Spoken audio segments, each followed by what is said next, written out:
Céad seo.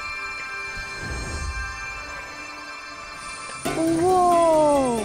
Tá sé seo go hionanta. Agus tá sé go hálan nua eiceil arás an arís Cúla4. Níl rudidir bí hóteas le turas ag an zoo. Hi, a cháirde!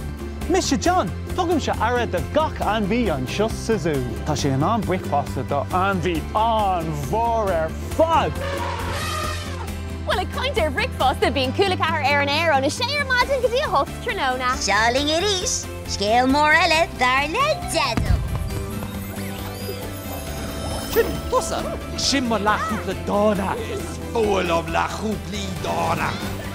Hey, is me se brian agus is trí dormé. Is mis Redden agus is éhí lumsa anbíthe. Is mis Robin agus is bra lumsa bheith ag déana bhalína. Is mis se cruthór ó farta agus is imór cisfeil a mé le fearn cisfeil a bhaicholin. Níomh bemid de fólam faoi asam. Beag ní ag ginefrod, anspriú fad. Bemid ag fólam conas rihim samba a crothú. Béimmuid ag déanamh hip-hop. Tá seo omláin dríochta.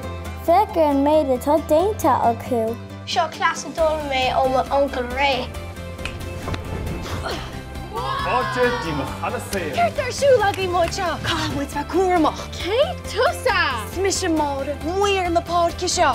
Scéal dá creid se faoi Palín Ionteach Specialta agus Rina Franca. Now is malam se. Well, Tántí nómhór. An bhreisíon. An túnéis. Is móilinn a lig bheith ag doise agus is bra lumsa bailé go specialta. Ganis tan sír se agam má fórsinteachta heispint fríd fashion agus rudí nuan ó defriil a chuirla céile. An cáham siú tugam na gimmert pell agus muigad na tíla madí céire. Is gear go meid sé ina anfa! Tá siad a bheith cliste, sportúil agus sciupaí chun éalú ó ón seacadó. Is mis a Caitlin agus seo thugad príomhscéalta an léon nu. Tá mé a leor an éine an seo ag flaceol na haireann. agus tá Cúla4 ar fáil ar YouTube agus timpeall an dahan ar an app haintóir.